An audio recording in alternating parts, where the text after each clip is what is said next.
Hey guys, welcome back to the podcast portion of this YouTube channel. Today I have Trigga3. Trigga3 is a local artist here in Phoenix, local musician, came from the car world. Right now I'm wearing one of his shirts. This is his official logo. You can pick it up at trigga3co.com. Link will be in the description. Guys, don't forget to hit subscribe and the bell notification, especially if you like this type of content. And let's get right to it.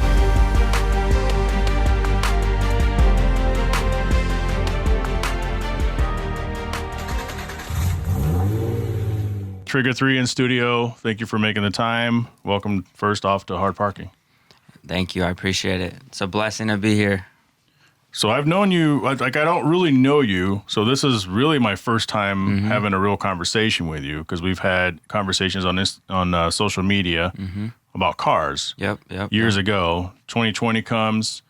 I think the last time we had like a car conversation was the Fuel Fest was coming up. Yep. And we were talking about exchanging some tickets. Fuel Fest got postponed.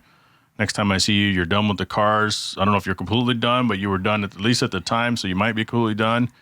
And you had decided we had a really micro conversation about your personality. Anyone's personality is wrapped too much. Their identity is too much wrapped up into their car. Yep. And people need to remember you for you. Exactly. Not for your car. And then you spent the time investing in yourself. Yes. So first off, let's talk about it. So what's up with the change? What's going on with it? And we'll get into the music and the why in a little bit. Yeah. So, I mean, for about 5 years, I was building my car, and I started with the 2016 Ford Focus ST. It was it was a brand new car. So I started getting into cars more heavily in that aspect around that time. And then some things in life happened, and then I pretty much started a car club called Unashamed Racing. I remember that. Yep. And then I kind of, expanded off of that for quite a few years, probably like 3+ years. And then as that time went by, I started seeing a change just in the car community, just started realizing like it was just about cars. Like it wasn't really about the people, So many people that I had specifically in my group, me being the leader, I saw so much potential in, but it kind of just got, crowded, like, sure. With just focusing on who can win awards and stuff like that. And it just became just a competition show, So I started getting into more seriousness as far as building the new ST, because I did have two. Some people think I had just one. I ended up getting a second one, and, it had some crazy raps done by Rap Sesh, some other people as well. I did a lot from, air suspension, all that kind of stuff. And I got a lot of sponsors. I got a lot of, I guess you could say, clout. And right. I was building the car, not necessarily as focused on the clout aspect, but more of making a difference in kids' world, because there's a lot of kids that looked up to people in the car community. That's true. That's so, facts. It's one of those things that some of those people, we got too focused on who had the best car, who had the best look, quality, everybody was all about quality, which totally understandable. Right. But we got so competitive to the point where we lost the people, So I feel like the community just needs to take a step back and like realize that there's still people out there that have more to share than just a car, because we could just one day, you never know, that car can be gone. That person, it can be gone too. Are you going to remember them for the car? Or are they going to remember them for who they are, So I started taking a step back, in 2020, specifically with COVID and everything. I started seeing just a lot of things change in my personal life. And, that was kind of the road to my journey of finding myself, of where I am today and where I'm going. So, I miss my car, I miss all that stuff, but it's just not who I am. So despite how the people want to view it, so Yeah, because everyone who you meet in the car community, and you're right, because it is a car community at the end of the day, they remember you for the car, for sure. Yeah. When I first moved here, when I was getting people's names, if I couldn't remember their name, I would type the car in my contacts, and they would pop up, you know. John, NSX, Arizona. I'm like, oh yeah, that's John. You know, exactly. But at some point, you have to separate the person from the vehicle. And it's funny that you say that, because this podcast, to its core, is designed to, and we've kind of gotten off track of that a little bit, but it's grabbing people that I've met or they're in the car community, and we talk about cars for 5 minutes, if that. And then it gives me and the listeners an opportunity, and the viewers in this case, an opportunity to learn who this person is, because as you know firsthand, the people you see at these car meets, hey, what's up, man? How you doing? You don't know nothing about them. You don't know what they're going through. Yeah. You know, so yeah, that's why you're here. Yeah. Was we wanted to have this conversation because, like I said, the last time that I saw you, you were kind of we were talking about you're about to leave the cars behind. You've rediscovered yourself. What was it? Is there anything you can share about what caused that change? Was there like a single incident or a sequence of incidents? Like what happened? It's quite a few different type of incidents. I just, it's crazy how life works. It's some of the people that were in the community that were basically I was leading in my car club. They came back to me a couple of years ago and realized what I was doing, and they took what I had and what I was doing for granted. Because I did get pretty much abandoned by pretty much all the people that I put my time, effort. I mean, I put my money, I put everything into these people just to make them shine more than myself. I was still building, my car to shine as a leader, but I started, one thing that I really took pride on with building cars was just actually being there for people, like building people's characters up. And, the thing that honestly really took a turn into events was, a relationship that I was in. That was probably one of the main things, because I also didn't know who I was. I was chasing status is what I was doing. And I started realizing after, building cars and everything,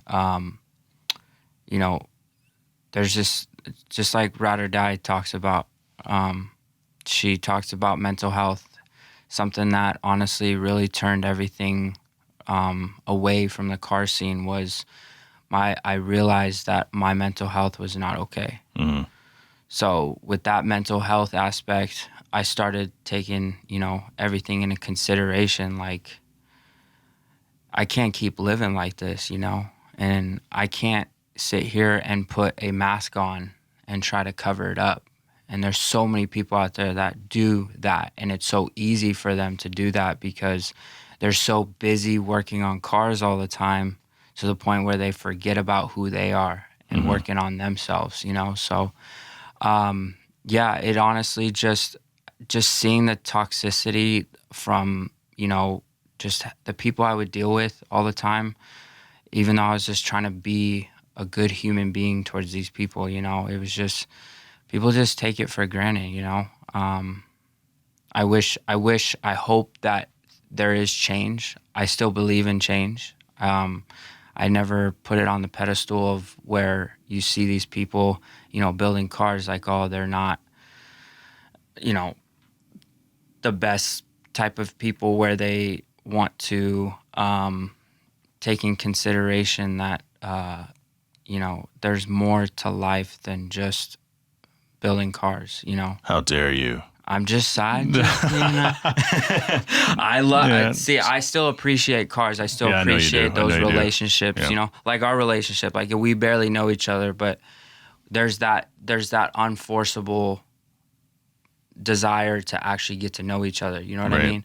And I feel like something with cars always, like I'll stand for it to the day I die. Like cars is a good gateway for people to express themselves. It's a form of art, You know, anything you do in life that's a passion is a form of art. So I see that as that was my art for a while, and it turned into, you know, as what I do now is, you know, making music. So there's always these different type of forms of art. You just gotta know how to find your beauty in it, and find your passion. You know, find what are you trying to accomplish? Because people do things and they don't have goals. They just have these goals of making money, and they just have these goals of reaching a status, but they don't really have a goal to fulfill people. And that's something that we lose sight on too much. Correct. So yeah, that's where, you know, my mental health is honestly the breaking point of when I kind of separated from the car scene. It just was too much. I realized it over time, and I dealt with the repercussions of it, and, you know, but like what kind of repercussions? I mean, there's a lot of stuff that's hard to talk about. I don't know if it's explicit enough for this podcast, but you know, just attempted suicides and, you know, stuff like that. Some people think that and why is that? Is it because your identity was wrapped so much into the car scene, mm-hmm. and admittedly, that's how I knew you, and that's all I knew about you. And then now you've removed that aspect, and maybe a sense of loss, 2020, all the above. Mm-hmm. Yeah, it's honestly like it's one of those things that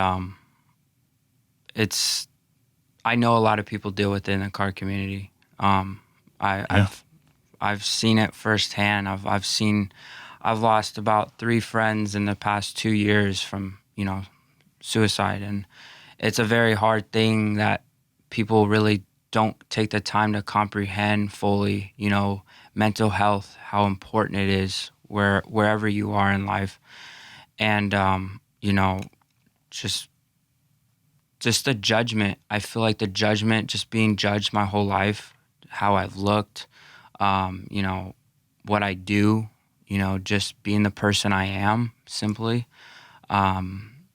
Those are things that just trickled up as I grew up. You know, I've made some songs about it, you know, it hasn't gotten better, it's just gotten worse, you know, and one way to cope with it is to acknowledge it and to admit that, look, I'm dealing with this, and, you know, that's how you get better in life. But yeah, it's just 2020 was a hard year, especially being at home all the time. Right. Like I don't know about you, but I was at home trying to figure out what to do with the car all the time. Like, what am I going to do like after I get this COVID check right here, and then, you know, what am I going to do with this and this and that? So, and then obviously coming up with shows, like big shows to small shows. Like, I remember those weekends where I would dedicate those weekends to literally just focusing on getting the car ready, and, you know, obviously getting the team ready, you know, doing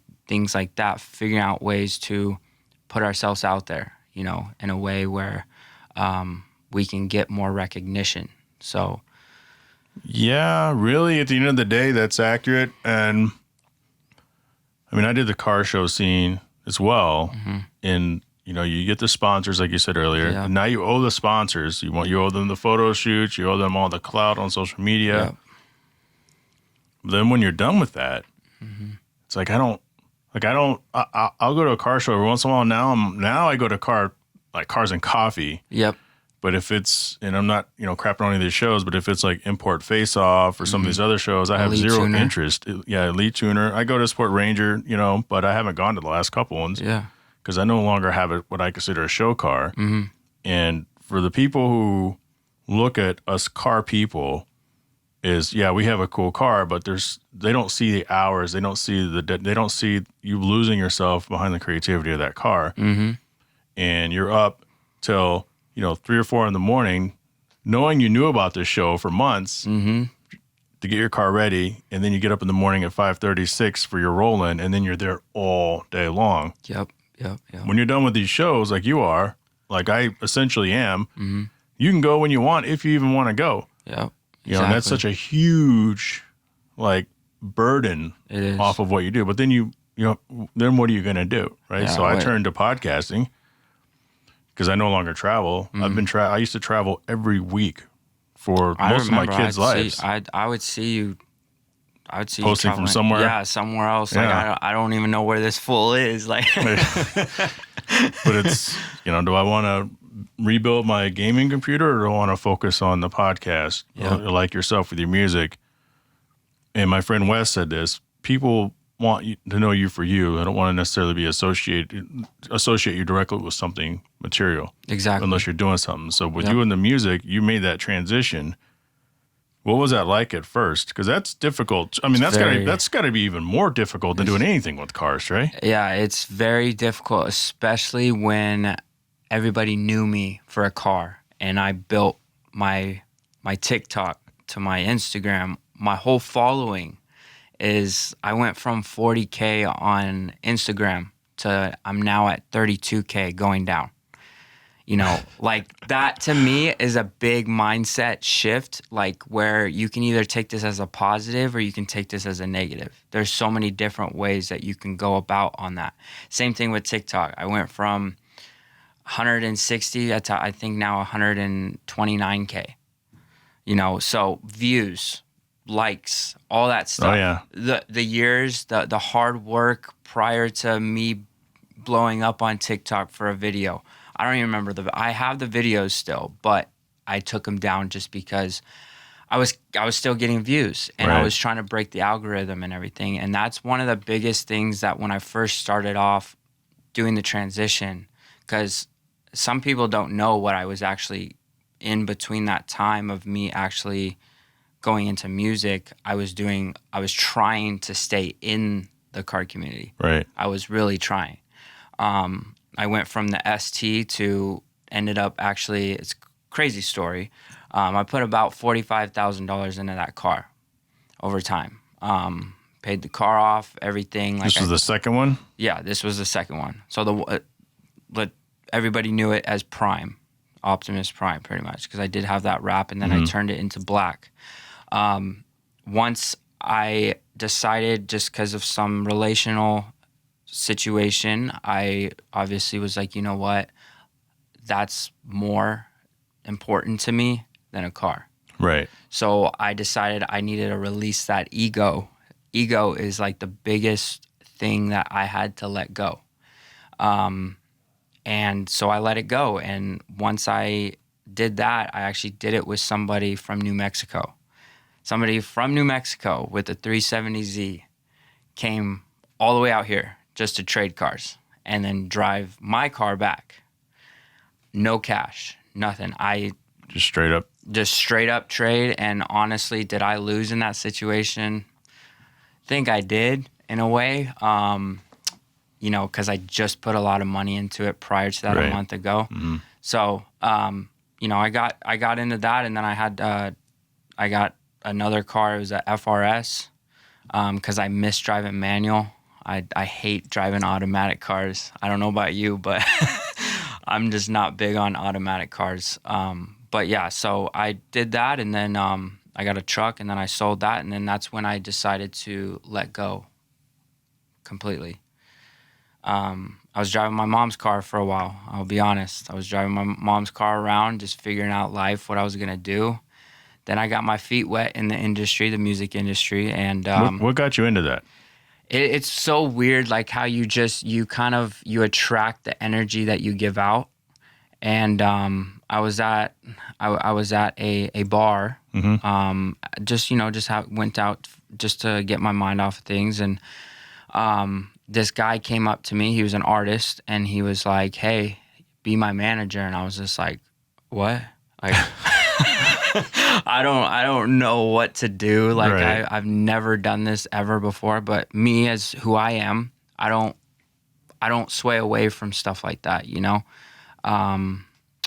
With that being said, like, I ended up just kind of going cold-blooded in it, So, I mean, what were you doing for this person to come up? Did you just do like a performance? Or were you just sitting there drinking a Dos Equis? It was outside of the bar, and I was about to leave, and it was closing time. It was like 1 a.m. in the morning, and this I'm gonna be honest. This artist was, a little bit of tipsy, but he was serious, And next day and everything, we started slowly getting into things, developing a relationship, and then, well, I obviously sold my truck and everything, and I ended up putting a lot of money into him. With that being said, that's kind of what sunk me into there. I got him a distribution deal through a concert like competition that was out here in Mesa, and then shortly after that, it was probably like almost a year goes by. This is where we basically split ties, and I started taking a step back and realizing that it felt like I was in the car community again. It really did. Well, I can only imagine. Having talked to Mimi Ride or Die, as you'd referenced earlier. She's a current musician and has been like in the industry for a long time. Which I didn't know. I didn't know she was into music like that. And then she posted. Actually, I believe it or not, she's never told me that. We've had multiple conversations, and she posted something about her music, and I was just like, what? She makes music? I mean, come on, let's make a song. I feel like we could really connect, because I don't really just, when I make music, I want to connect with the person. Of course. I've made music with people that I just don't connect with, and it's just not like, it doesn't feel like it's natural, So, but yeah, after that, I got a manager, and then he helped me get basically my feet wet, because I had two other artists that I knew that was trying to collaborate with my old artist that I was managing. And they told me, you know what, Trey, you should be an artist. And I was like, nah, I don't know if I have what it takes. And I got all these negative thoughts in my mind, things that people have told me in the past. Like what? Like you can't sing, you can't rap, you can't do this, you can't do that, like gruesome stuff. Right. Like that's just kind of like the clean version of it. Because I still replay the visions in my head that I had to go through. At least when I would sing in the car, we sing. I don't know about you, but we sing in the shower. We sing in the, So it's one of those things. Like every time I would do it, I would just get put down. And then after that, I was like, you know what, let's do it. So I sit there, I still have my first song that I ever made. It was absolutely trash, I'll be honest. I don't know what I was doing. And the guy that was helping me trying to write, because this is stuff, I was like an infant again, teaching myself all these things. And I didn't know how to do it, And so after that, shortly after that, I started actually making music with my manager. And it was good. I'm gonna be honest. It was I to this day I hate my music from when I first started, and it's been a year from actually June 3rd. It's been a year since I started making music, like actually making music. And you have a lot of stuff out there. I was SoundCloud creeping you earlier. SoundCloud, yeah, that's where I put all my unreleased. I like to just because I look up to Juice WRLD, rest in peace to Juice WRLD. But as far as how he did his music, some other artists like Lil Peep, those people I've looked up to. How they make their music. It's real. They talk about their life. They talk about what they've been through. Not all of it's good, positive, but for the most part, they're actually dealing with it, It's their expression. It's their car. Exactly. It's their project car. It's the music. Yep. And that's what I like to look at music as. It's like, it's my new project car. I had all these other project cars before where I would spend countless hours, midnight, my ex-girlfriend and her mom saying, go to bed. No, that's not how this works. I would sit there. That's not how this works. I would put one little detail on there after another detail. I'd sit there in the garage. My car is baby garaged. Like, it's in there. And I'm not driving or anything, and I see dust on it. It's ceramic coated and whatnot. I'm sitting there still detailing it. And it's freaking 2 o'clock at night. And it's like, the next morning, what do I do before I go out? I wipe it off. Like, my OCD kicked in crazily, like madly.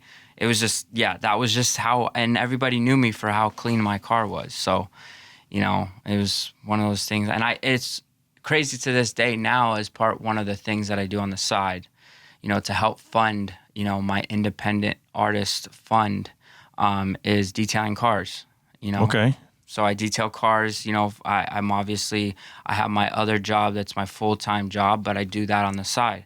And it's actually a good stress reliever in a way, but it makes me kind of miss the cars a little bit. You know, it starts making me think, oh, what kind of car should I get, you know, when I'm ready to get another car? Am I going to build it? I mean, no, that's not my focus, but is it going to be hard? Yeah, we'll see. Because sometimes when I say something, I do the opposite. And like, I try not to, but. What is your day job? My day job is, everybody just looks at me and goes like what? Like, I'm a manager at a cake shop. What? No, hey, that's fine. Yeah, they come in and they see me and they're like, who's this dude? Wrong store, you know, just because how I look, you know. Yeah. But it's like when you first talk to me, and that's one of the things that my focus, my goal is, you see me, you don't judge a book by its cover. Right. We judge too many books by their covers. And it's like, if you actually just give people like me, like the people out there that have tattoos on their face and stuff, not everybody's scary. Just because that one person that may have committed a crime or something like that, I have a clean record. It's going to stay that way. There's a stereotype. Yep. Yeah. The higher up your tattoos go, the more, you know, crazy stereotypes there are. Like I get how much time have you done? I haven't done any time. I haven't, like, at all. So, you know, it's one of those things that, being a manager is at a cake shop. It's called Buddy Cakes.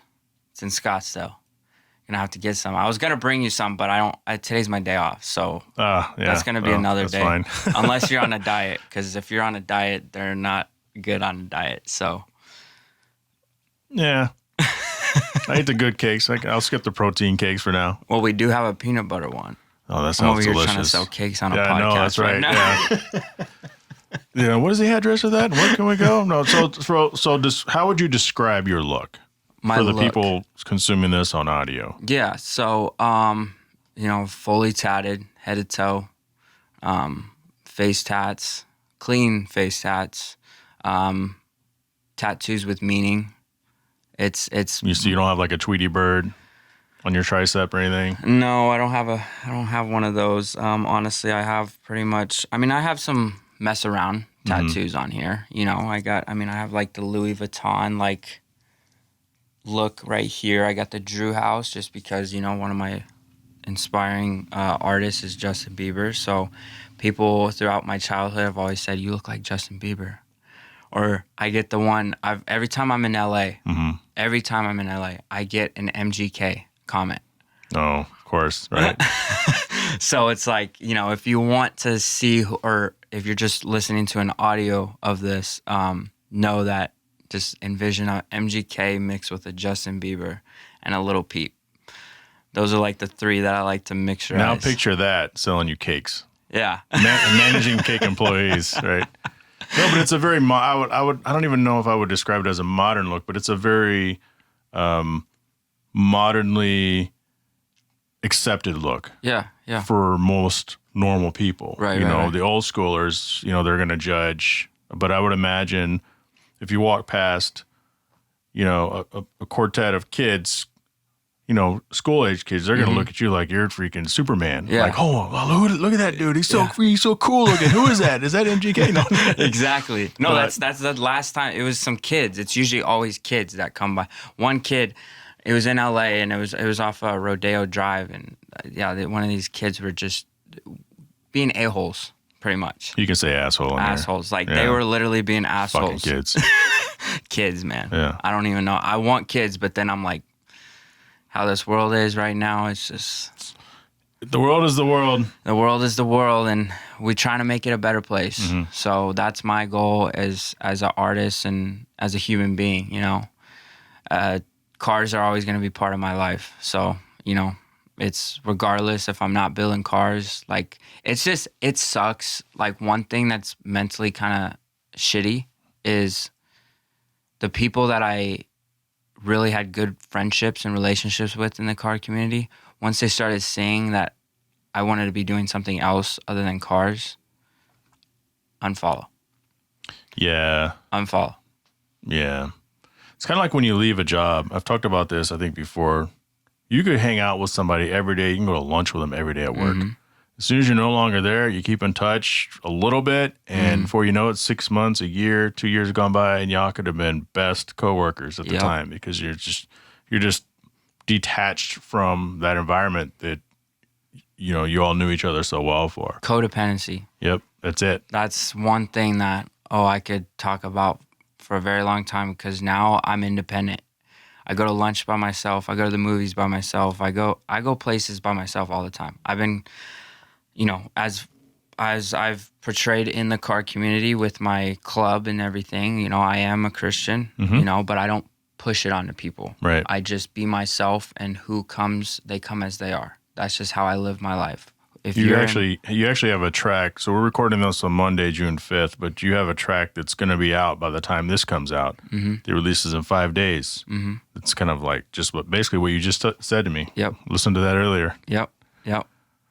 Yeah, that's one of the things that, it's just, if you just be yourself, like you'll be surprised how many people out there will just latch onto it, people that have a story. There's so much. I could write a book. I started writing a book 3 years ago. I don't know where it's at because life happened, but it doesn't mean I could never write a book again, There's just so much meaning in what I've done, and continue to do. I'm not done. Job's not finished. Job's not finished. How would you describe your music? How would you describe your music, your message, and your sound? Like genre first, as far as because it's kind of in a mixed genre when I listen to it. Yeah, it's honestly it's a mixture of hyperpop to rap, hip hop, and it's a mixture of all those like into one. So if you like NF, I don't know if you've heard of NF. Mm-mm. He's going up on charts, I don't know shit about music these days. This guy, I'm NF, old, dude. People know who NF is. Yeah. Car community knows about Juice WRLD. Okay. I can tell you that right now. If you know about Suicide Boys, if you know about people like that, because that is music that people make car content with. Yep.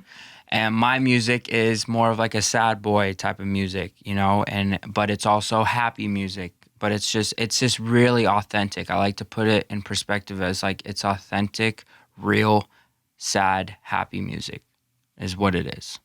And I like to not put myself in a category, because if I can only do one thing, what does that make me? Right. It's like if you can only build one car, what does that make you? You know what I mean? So like it's one of those things like expand your horizons. There's so many things in life that you can do. So many things. I'm making my own art, I'm making my own brand. Like I'm doing all this stuff from scratch. It's not perfect. It's not yet, It's honestly going to never be perfect, but it's always going to expand, and it's always going to mold together, more and more as time goes by. But it's my music it's just a mixture of like I got the rap, but I like to sing. So I really like to get in the feels. That's what I like to do with my music. What is your ultimate goal for your music? There's a lot of goals. There are, yeah. There's a lot of goals. The first and foremost goal is to make a difference in people's lives. That's one of the biggest things that I strive for as a human being. Just making people around me better, People need to be better in life, I wear it on my pants. It says be better, like be better in life, like have a better mindset. I remember waking up every day for years having a terrible mindset after years of training, being a basketball player. Because I've had stages of my life. I went from an athlete to a car influencer to a musician. So I've had 3 stages of my life where I've had to basically start over. And so my goal as an artist is to, continue, because I am impacting lives just by small numbers right now. And I am humble about those people that I get to impact, that actually get to listen to my music, that actually take the time, you know, not to listen to just these mainstream artists, you know what I mean? We forget about where all these mainstream artists started. Juice WRLD had like 200 people on his Twitter, just Twitter, and he blew up off of SoundCloud. I'm not a SoundCloud rapper. I don't want to be known as a SoundCloud rapper. But, you know, just one of the things that I really want to do is just, you know, impact people, plain and simple. That's everything else. You know, I want to obviously build a family, build my life off of music. You can build your life off of your passion, you know, the money and everything like that. That's just an additive to me, in my opinion. You've done, I think you've done performances. I have. I've done 2, and I actually have one in Los Angeles on next Monday. So a week from today. So how did you go about, because you're independent, you're indie, you know, how did your managers help, you know, find those for you? So my first manager, he hasn't been in the picture for a very long time. I went on by myself pretty much from last August of 2022, I'm pretty sure. Mm-hmm. Yes, August 2022 is when I started basically just being like, you know what? I need to start my brand. Because 3 months prior to that, it was about 3 months, that's when I was making music at first. So I had 3 months of just him being my manager, and then I cut ties on that, and then I started doing my own thing. It's when I started figuring out, okay, I need a logo, I need a vision, and I need a purpose. That's what I need right now, and so that's what I started doing. And then I had a manager that I ended up actually crazily... It's a crazy story how I met my manager now. He's in Canada. Let me guess, you were at a bar. No. Okay. No, right. it was not at a bar this time. It was actually at a bungalow. Okay. So if you know what a bungalow is? Yeah. So for the people out there that don't know what a bungalow is, it's where you go pretty much at a hotel. It's a hostel, and meet people you've never met with and sleep with people you've never been ever with. So this is my first time doing it, especially in the heart of LA, West Hollywood. First thing, you walk out in the gates, you see a bunch of, you know, homelessness. And it's very heartbreaking, but it's also, there's people out there that, you know, you got to watch your back for. And me, obviously knowing that, you know, just being an LA guy from here, one of the things that I started learning is like, when I kept going on these trips. This was my 3rd trip to LA. And I was just going up there for actually a United Masters celebrating independency. Russ was there, a couple other artists that were independent artists. They're doing things on their own. They're not signed by anybody. I got to see some big time artists like Wiz Khalifa, Jay-Z was there, DJ Khaled, you know, a bunch of people. They were obviously in the stands and everything. But I was leaving next morning, and I was going to my car, and I was just staring. Like I just got a shower, and I was sleeping in my car. I sleep in my car when I go to LA, just because, you know, they're just those spontaneous, like quick couple day trips. Like I'd rather put those funds into my music. But, you know, I stayed at this bungalow. It's a gated community, and I slept in the car. Then I took a shower. That's why I paid for that, you know, aspect, 'cause it's like $20 or whatnot. And I was putting my stuff in there before I checked out, and this guy in this red hoodie, he was just sitting there in the game room staring. We locked eyes.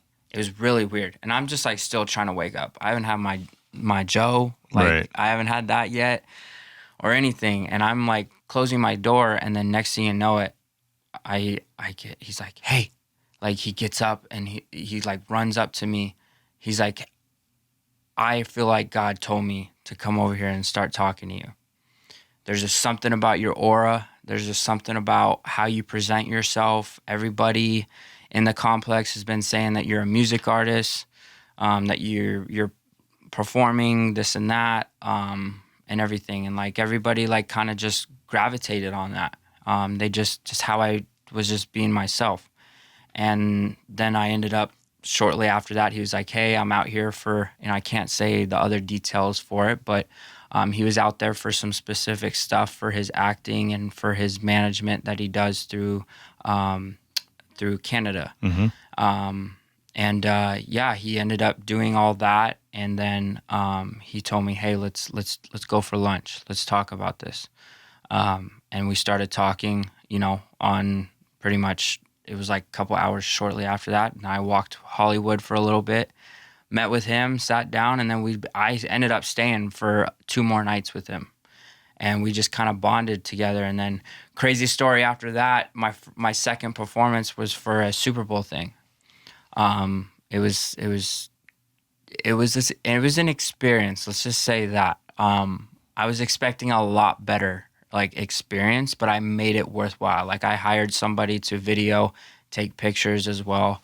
And then obviously the crazy story of how my manager was actually, he ended up coming from LA. He took a bus it was like 12 o'clock at night in LA, took a charter bus or whatnot, and then stayed in a red shack, like a red shack in South Mountain. Like it was a kind of a scary little situation. Sounds like it. Yeah. It was crazy. And then he ended up staying here for about a week, and we were just spending time, you know, doing a bunch of things. We went up to Sedona, we filmed content and everything. And then, that's basically how I ended up meeting my manager and, you know, doing the shows. Like that was my second show. My first show was back in last June when I just started making music. It was at a Carousel. It was at a bar. What was that like? We're not talking about I was that. going to say, I'm like, let me catch you because I could see it coming like, yeah, so. It was, a lot of people liked my performance. Like, I mean, I did get some, you know, good fans, I guess you could say, from it. It was nice. Like, I was grateful for that. But the music, it wasn't me. Right. Something a lot of people don't know, and I'm not afraid to say it, is I didn't write my own music when I first started. My Moving Forward album that I have out, that is the first album that I came back with. I wrote every single song in there, every single song. And from that to today, I've written every single song. I have so much unreleased music that, you know, I obviously have taken a lot of time crafting my creativity and, you know, my sound. I also invested in my sound, just like you've invested in, you know, the studio. Your studio, yeah. You know, it's you find ways to enhance your passion, you know, and I had to take a step back and I was like, you know what, I need to enhance my music career. I need to go the right path. So, you know, I spent over like $5,000 in just equipment. And then obviously engineering my sound. It's expensive, man. It is. People don't get it. Like, yeah, it's expensive. All this shit's expensive. I purchase all my beats. I purchase all my cover art if I don't end up making it myself, because I do collaborations still.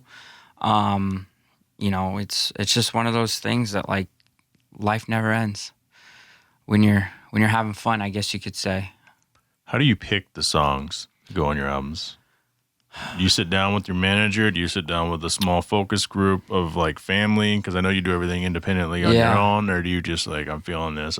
Or just like, I want this album to have a certain feel. Yeah. So I love this song, but I don't think it goes on this album. Exactly. Yeah. So it's crazy how you say that, because I've started realizing, as me growing as an artist, I've taken a step back and thought, like, listen, like, I want to structure things a little bit more smoothly, you know, because on my Moving Forward, my first album, my actual album of my own music, that album, I had some sad and then I had some rap. It's like I was talking about my ex, and then I was talking about like this song Happy Meal. Like it's like a Halloween type of music, like song.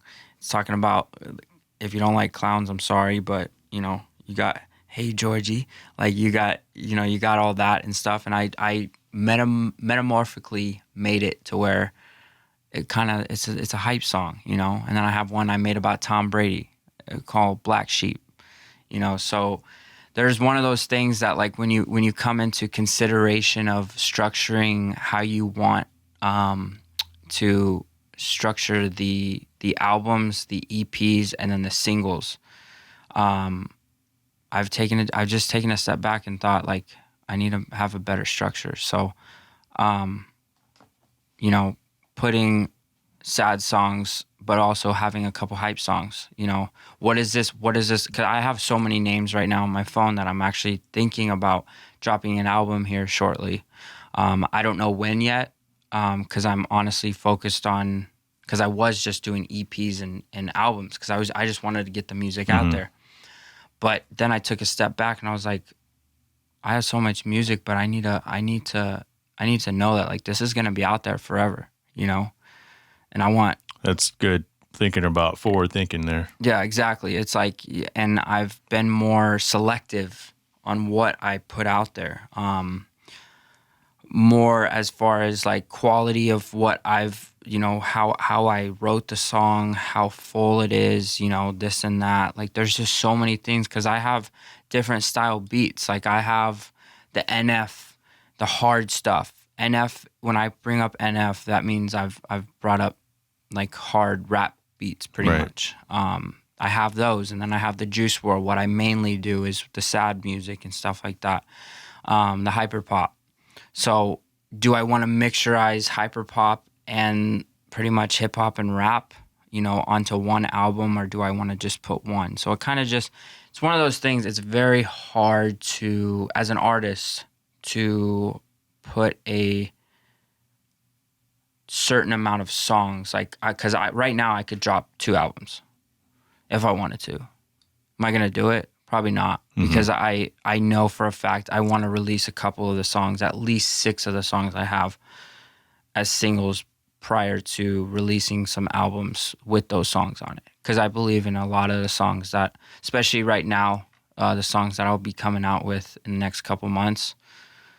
I can tell you right now, there's one Billboard song in there. Yeah? There's one Billboard song. You heard it here first. I'm confident enough. He's coming. I'm coming. Yeah, but you know, it's one of those things that I'm humble about my growth. You know, I do put myself out there, but I'm also very humble, more humble than most people would think. Like, why isn't this guy like putting this and that? Like, I just came from a photo shoot, kind of a little nerve-wracking because it was the vibes a little bit were, you know, I needed some music, you know, but you know, it's one of those things that you got to keep expanding your horizons, you know. I used to do photo shoots with my cars all the time, and now I'm sitting here doing photo shoots with myself. Like, it's a big transition. It's huge. Big transition. Yeah. I started doing, it's weird because at the end of my car career, I was doing portraits with my car and myself. So it's kind of, when I look back and I'm like, okay, maybe I was giving kind of people a little hint, or God was putting a hint in me that I didn't realize at the time until now. Like, it was just the car, then it was the car and me. And then no, it's just you. Yeah, it's just me now. The car dissipated, you know, just let go. Got a couple more questions for you. What's the biggest thing up until this point you think you've learned in the music industry? Know who you're around. Know what you're doing. Even if you don't know exactly fully what you're doing, because there's a lot of things I don't know yet. Mm-hmm. Sure. But there's tons of things that I've learned as an artist independently since I've been on my own. I've self-taught a lot of my things that I've done. You know, from writing, I've self-taught myself through writing. It's kind of weird that I was able to do that, but it's just kind of more inspiring for those artists out there, people maybe in the car community that you know, want to make music or that have it as a thought in their head. You know, I'll tell you right now, like, you could do anything you put your mindset, you know, to. And so, but the music industry itself is it's I mean, it has its ups and it has its downs. You just got to pick and choose where you want to end up. you know, where you want to put yourself in. Like, because at this point, I'm representing my brand. Like, if I'm going to be around something music related, I want to make sure it represents my brand well. So, you know, just be careful. You just got to be careful. You got to protect yourself, and you got to know your ins and outs, what to do, who to invest your money that you've worked hard for, you know, who you're giving it to, you know, to basically expand your horizons. Because there's a lot of things that, you know, you can't sell your soul. It's one thing I won't do. And I'm fully proudly going to say that. I'm not going to sell my soul. No matter how, like, if it came down to that, for me signing a huge record label deal, I would turn that down. Just because character to me is more important than a costly situation, you know? Let me ask you this. So in that example, is that because once you sign those deals based on what you've seen and or may have learned from others, you're basically surrendering your right for independence, and now if those record labels, they want you to do certain songs, certain things, now you're contractually obligated?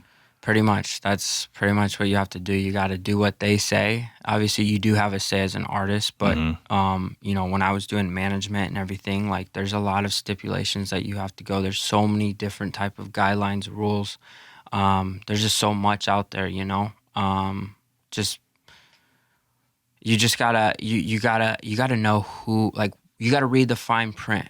You gotta read the red letters. You know, you gotta read those things, because if you don't, you're gonna trap yourself in a hole that you don't know if you can ever get out of. So with that being said, from your transition from cars, going through your rough patch in 2020, 21, finding the music career, and essentially starting over with a new outlet, but still remaining yourself, what have you learned from people in the last few years? A lot. That's a very deep question. That's what I do. That's a very deep question. That's what I do. Because I got one more for you, but that's. Oh man, hold on. Let me take a little drink right here. What is that? What are you drinking? That is Dr. Pepper. Good call. Yeah. Yeah. And they didn't have Mr. Pibb. It's very sad, but it is what it is. What have I learned from people? They come and go. Yeah. They come and go. I've been there. They come and go. The reality of life itself is finding a connective group of people that want to see you win and succeed in life. No matter what you're doing in life. Like, if you want to go do something else than cars, go do it. You'll have those people that are in that community that truly are genuine, supporting you. That's one of the biggest things that I've kind of learned is, like, if you're in the car community and you see somebody that you looked up to, or, you know, that was part of what you're doing, you know, like, a prime example that I absolutely am grateful for is yourself and Ride or Die and the One Auto movement. Like, that's one of the things. You guys don't just care about the cars. You care about the people, what they're passionate about. You know, it stands specifically for cars, but it has more meaning behind it, you know? Like, right. You know, passion drives it, you know? So it's one of those things that you just got to build yourself around people, stay connected with a type of group like that. So I feel like it's so rare to find that in these days, you know? It's just, we've lost sense of meaning, you know? It's more just get, and it's not give, you know? So something I've learned from people is just be careful who you trust, know yourself, and just strive to be better in life, you know? Yeah, you know, and it's not just a cliche, but you really do find out who's in your corner when you feel like you're at your lowest in life. Exactly. Because if you can't give people what they're used to getting, whether it's you being the person behind the car club, you know, that benefit, then what good are you to them? Exactly. Unless they were genuinely invested in you as a person. Last question. This is kind of a fun one because you are an artist. I'm not gonna say you're an aspiring artist. You have songs out there. I have a song. You have a song. Yeah. When was it 6 or 8 months ago, you had hit me up and it was like a premiere of the song and I had played it actually on one of my stories. Oh yeah. Okay, I remember that. Yeah. I just don't remember. Did you ever get to post it? Like actually on? Yeah. Yeah? Yeah. It's been a while, but for sure. Yep. Yeah? Yep. I'm gonna have to listen to it. Perception versus reality. That's the question. That's the question. What is the people's perception of what's going on with Trey versus the reality of Trigga3? Oh boy. See, there's so many things because Pick your biggest one because there's a lot of them. yeah, Yep. there is.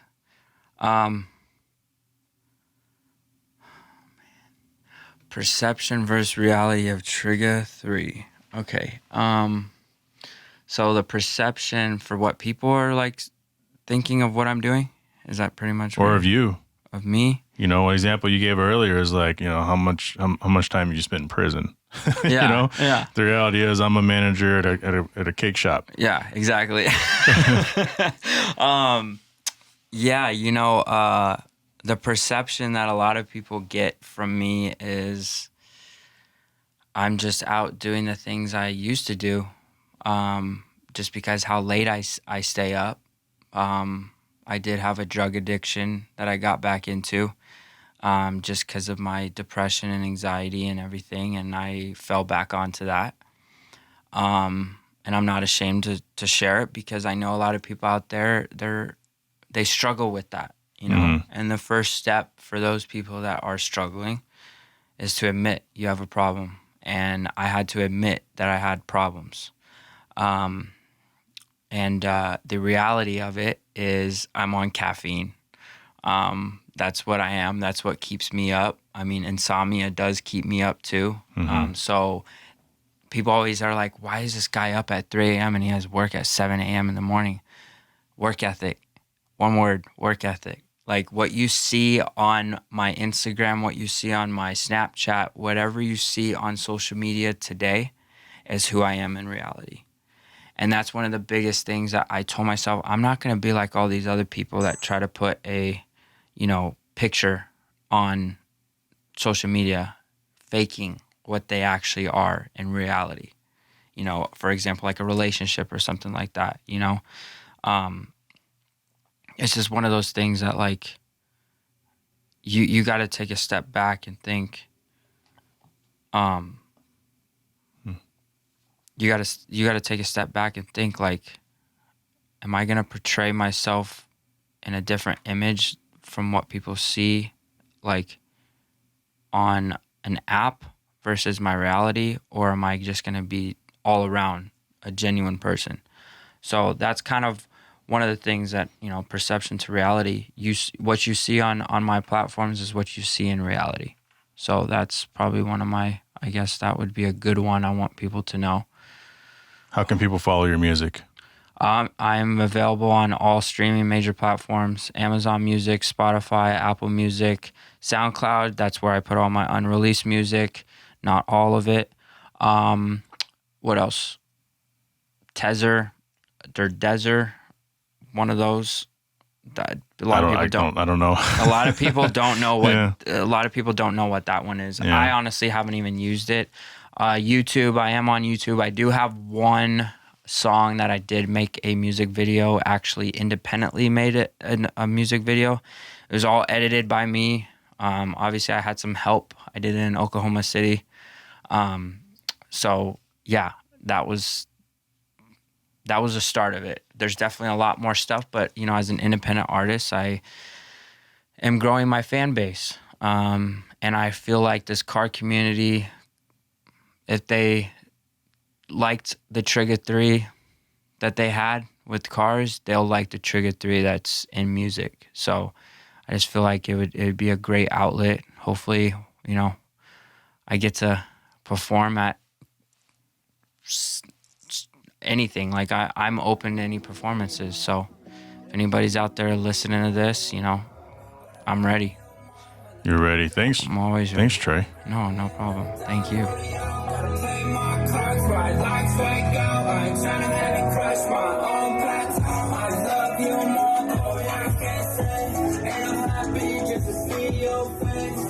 Sometimes I just can't help but sadness deep inside me. I lose so much in the ring.